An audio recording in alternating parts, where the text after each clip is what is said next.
Assalamualaikum. Welcome to Study Zone. In our today topic, we are going to discuss about signal transduction in eukaryotes.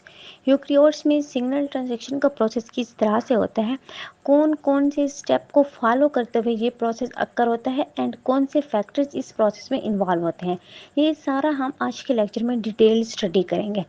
First of all अगर हम signal transaction के define को देखें तो हम यूँ कहते हैं कि ऐसा प्रोसेस जिसमें कोई भी सिग्नल, चाहे वो केमिकल हो या फिजिकल फॉर्म में हो, वो सेल में से ट्रांसमिट होता है through a series of molecular events.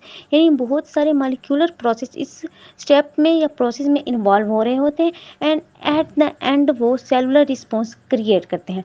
तो ये हुआ सिग्नल ट्रांसडक्शन. क्योंकि हम यूकैरियोट्स में स्टडी करें सिग्नल ट्रांसडक्शन को, तो यहाँ पे हम कुछ टर्म्स को पहले देख लेते हैं जो बार बार रिपीट होंगे. यहाँ पे दो terms ligands and receptors use की गई हैं. लाइगेंड क्या होता है, रिसेप्टर्स किसे कहते हैं. अब अगर हम बात करें तो बहुत सारे सिग्नल ट्रांसडक्शन पाथवे ऐसे हैं जिनमें सिग्नलिंग मॉलिक्यूल्स की ज़रूरत पड़ती है.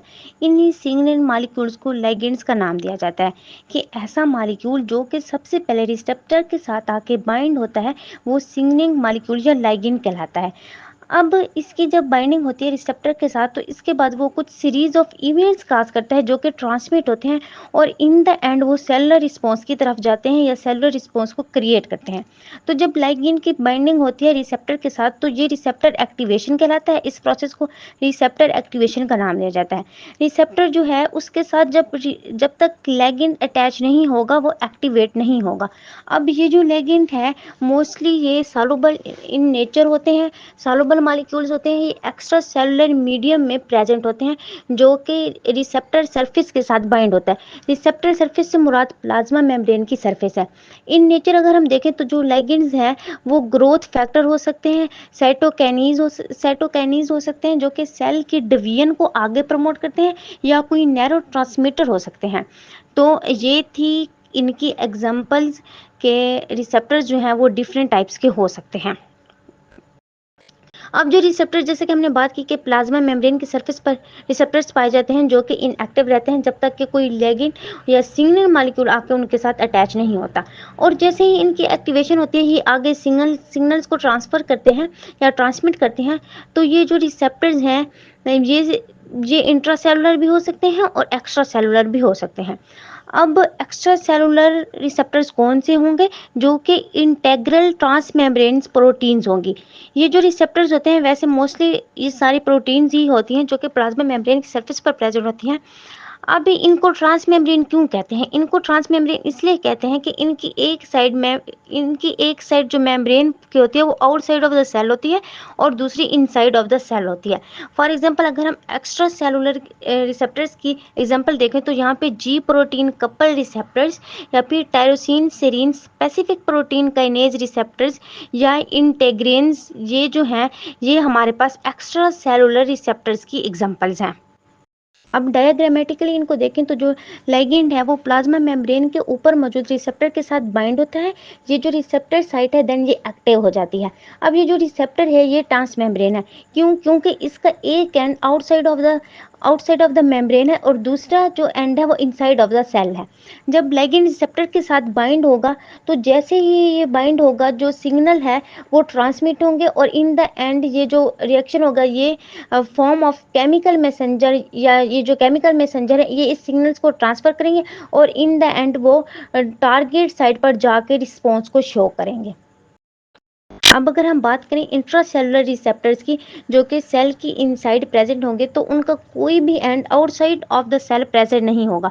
तो इनकी नेचर को देखें तो ये सॉल्युबल प्रोटीन्स होंगी जो कि सेल के अंदर प्रेजेंट होंगी. अब जब ये रिसेप्टर्स सेल के अंदर मौजूद हैं तो जाहिर सी बात है इनकी बाइंडिंग भी तो सेल के अंदर ही होगी और जो लाइगेंड जो सिग्नलिंग मॉलिक्यूल है जब वो सेल के अंदर आके बाइंड होगा तो इसको वह एक्टिवेट करेगा. अब ये जो इंट्रासेलुलर रिसेप्टर है ये कहाँ पर प्रेजेंट होता है, अगर हम इनकी लोकेशन की बात करें तो अगर ये न्यूक्लियस के ऊपर प्रेजेंट होंगे तो इन्हें न्यूक्लियर रिसेप्टर्स का नाम दिया जाएगा. अगर ये साइटोप्लाज्म के ऊपर प्रेजेंट होंगे तो इन्हें साइटोप्लाज्मिक रिसेप्टर्स का नाम दिया जाएगा. अब इंट्रासेलुलर और एक्स्ट्रा सेलुलर रिसेप्टर्स को देखे हुए यहाँ पे हमारे माइंड में एक क्वेश्चन अराइज होता है, वो ये है कि अगर एक सिग्नल मॉलिक्यूल एक सेल में आकर किसी दूसरे सेल के रिसेप्टर के साथ बाइंड कर लेता है तो क्या ये सिग्नलिंग प्रोसेस कंप्लीट हो जाता है.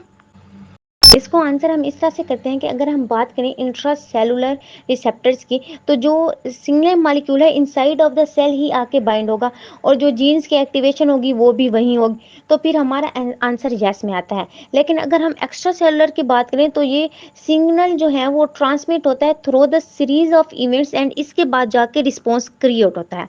अब ये जो चेन्स ऑफ मॉलिक्यूल्स दरमियान में आ जाती हैं जो कि इस सिग्नल्स को आगे ट्रांसफर करती हैं, तो इनको इंट्रासेलुलर ट्रांसडक्शन पाथवे कहा जाता है। अब इनकी बाइंडिंग जब इनिशिएट होगी, तो जब सिग्नल मॉलिक्यूल बाइंड करता है सेल सरफेस रिसेप्टर के साथ, तो इंट्रासेलुलर रिसेप्टर्स प्रोटीन्स होती हैं वो चेंज हो जाती हैं। वो चेंज इस तरह से होती हैं कि इनकी फॉर्म में चेंज हो जाता है, उनकी शेप चेंज हो जाती है और वो एक्टिवेटेड फॉर्म में आ जाती हैं, ताकि जो मॉलिक्यूल है उसको अपने साथ बाइंड कर सकें जो कि इस सिग्नल को ट्रांसफर करें। अब हमने बात की कि जब रिसेप्टर्स की शेप चेंज होगी तो दूसरे मॉलिक्यूल्स इनके साथ आके अटैच हो जाएंगे और वो सीरीज ऑफ इवेंट्स क्रिएट करेंगे। अब जब हम बात करते हैं कि जब ये सारे ट्रांसमिट होती हैं, तो जो सिग्नल्स हैं इसमें मौजूद जो मॉलिक्यूल है जो पहले से मौजूद होगा इस सिग्नल ट्रांसमिट में, उसे अपस्ट्रीम कहेंगे, और वो मॉलिक्यूल जो नेक्स्ट आएगा इस सीरीज में उसे डाउनस्ट्रीम का नाम दिया जाता है। अब ये कुछ सीरीज है, इनको देखें कि फर्स्ट ये है कि ये पाथवे तब ऑफ होगा जब कोई भी लिगैंड रिसेप्टर के साथ अटैच नहीं होगा। जब लिगैंड की बाइंडिंग होगी रिसेप्टर के साथ, तो इसने पहले रिसेप्टर को एक्टिव किया, अब ये रिसेप्टर प्रोटीन को एक्टिव करेगा जो कि मेम्ब्रेन पर होगी। अब इसने अपने नीचे मौजूद प्रोटीन को एक्टिव करेगा और वो अपने से नीचे और लास्ट में मौजूद प्रोटीन को आगे जाके रिस्पॉन्स को क्रिएट करेंगी जो कि टारगेट प्रोटीन होगी। लेकिन सिग्नल मॉलिक्यूल जो कि आपसे यहाँ पे जो लाइगेंड है वो सिग्नलिंग मॉलिक्यूल के तौर पर एक्ट कर रहा है, इसलिए ये अपस्ट्रीम मॉलिक्यूल होगा और जो रिसेप्टर है ये डाउनस्ट्रीम मॉलिक्यूल होगा। सिग्नलिंग मॉलिक्यूल्स की बात करें तो इनमें ज़्यादातर प्रोटीन्स होते हैं, लेकिन समटाइम्स ऐसा होता है कि नॉन प्रोटीन्स मॉलिक्यूल्स भी सिग्नल के तौर पर एक्ट कर रहे होते हैं, जैसे कि आइंस, फास्फोलिपिड्स, ये भी एक अहम रोल प्ले कर रहे होते हैं। इनमें सबसे पहले हम फास्फोराइलेशन को देखें तो हम कहते हैं जो फास्फोराइलेशन है, हम सब जानते हैं कि फास्फेट ग्रुप की जब एडिशन होती है तो इसे फास्फोराइलेशन कहा जाता है। अब ये जो फास्फोराइलेशन का प्रोसेस है इसके थ्रू भी प्रोटीन्स को एक्टिव या डीएक्टिव किया जाता है। ये एक फास्फोसेरीन का मॉलिक्यूल्स है। यहाँ पर दिखाया गया है कि जब फास्फेट ग्रुप आके अटैच होगा तो ये एक्टिव हो जाएगा। जब फास्फोसेरीन का फास्फेट ग्रुप आके प्रोटीन के साथ अटैच होगा तो ये जो प्रोटीन्स है ये एक्टिव हो जाएंगे।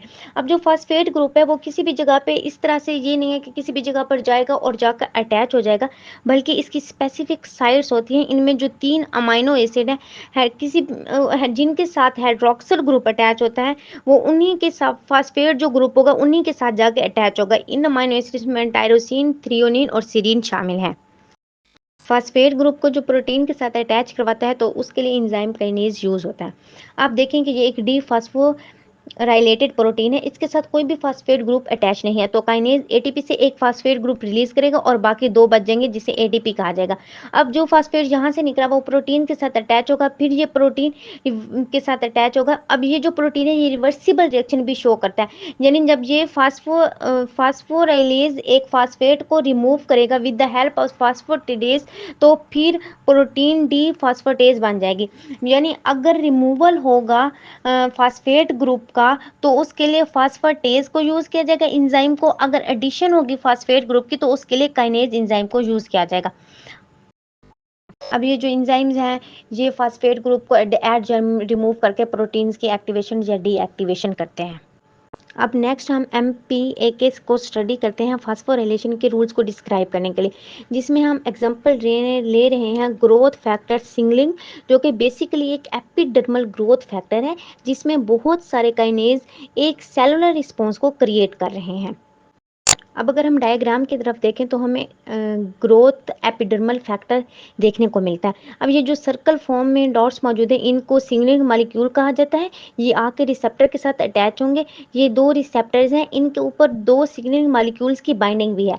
जब इनकी बाइंडिंग होती है तो इनका दूसरा एंड फास्फोराइलेटेड होता है और ये रिसेप्टर प्रोटीन एक्टिव होंगी और ये एक्टिवेटेड ग्रुप सिग्नल्स को ट्रांसफर कर रहा है RAF, और फिर ये RFA से ट्रांसफर होकर MEK की तरफ आएगा। आप देखें यहाँ पर फिर फास्फोराइलेशन हो गई, फिर MEK से ये ट्रांसफर होगा ERK, ये भी फास्फेट ग्रुप लेकर ये भी फास्फेट लेकर फास्फोराइलेट हो गया है। अब ये ईआरके जब एक्टिव होगा तो साइटोसोल में मौजूद टारगेट्स पॉइंट्स वहां पर ग्रोथ और डिवीजन को प्रमोट करेगा और फिर इस ईआरके की एंट्री हो रही है न्यूक्लियस के अंदर।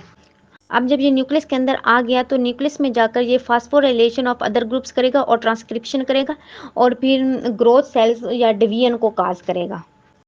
अब यहाँ पे टर्म आर एफ यूज़ हुई है। हम देखें आर एफ ए क्या है, तो ये रैपिडली एक्सेलरेटेड फाइब्रोसारकोमा है।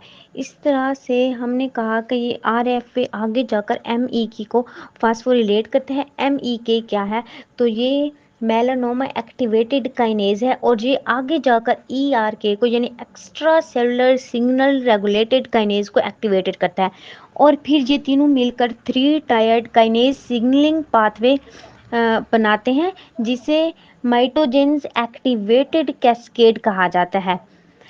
अब ये माइटोजेन ऐसा सिग्नल है जो कि सेल को मिटोसिस करवाता है या डिवाइड करता है, क्योंकि इनका जो रोल है वो सेल डिवीजन को प्रमोट करना है। तो ये प्रोटो ऑन्कोजेंस भी हो सकते हैं, यानी कि अगर ये अपनी लिमिट से ज़्यादा एक्टिविटीज़ को शो करते हैं तो इनके अंदर डिवीजन ज़्यादा होना शुरू हो जाएगी और ये कैंसर काजिंग भी हो सकते हैं। इसमें हमने टर्म सेकंड मैसेंजर आ रही है।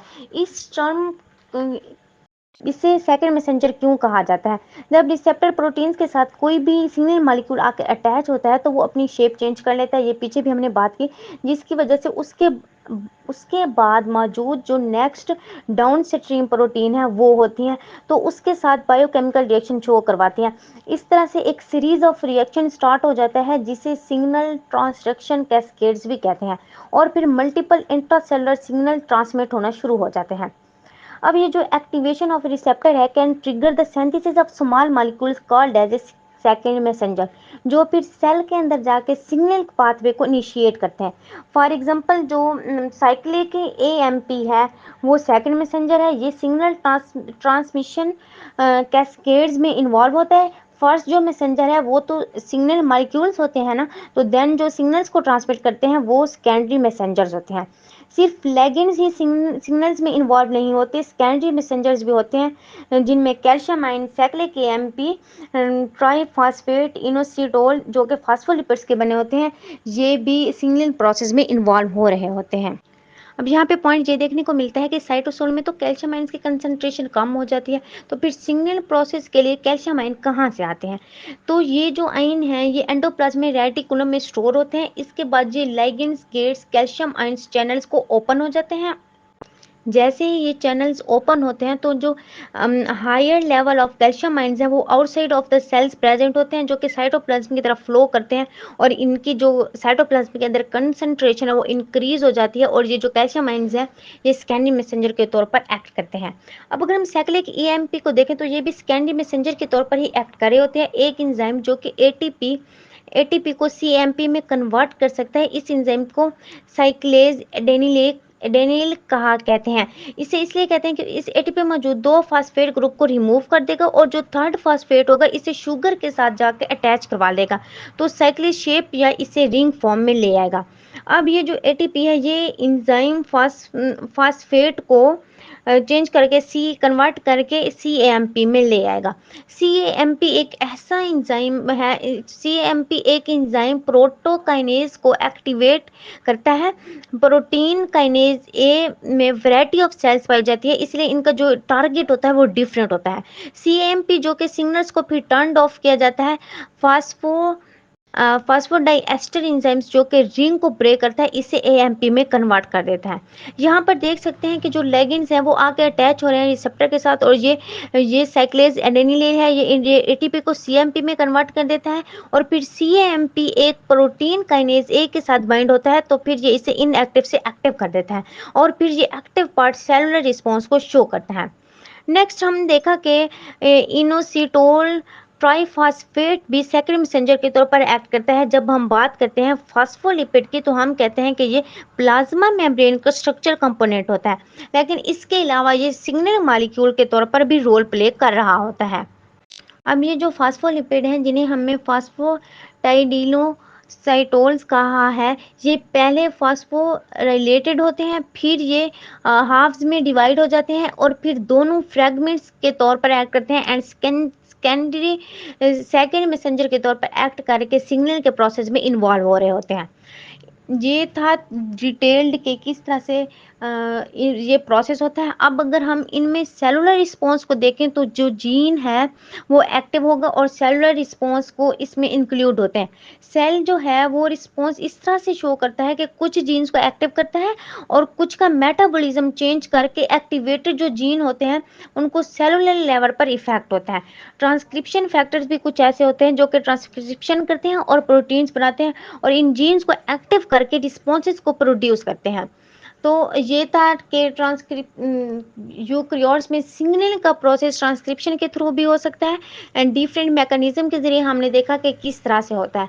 आई होप सो कि आपको ये लेक्चर अच्छे से क्लियर हो गया होगा। Thanks for watching my lecture.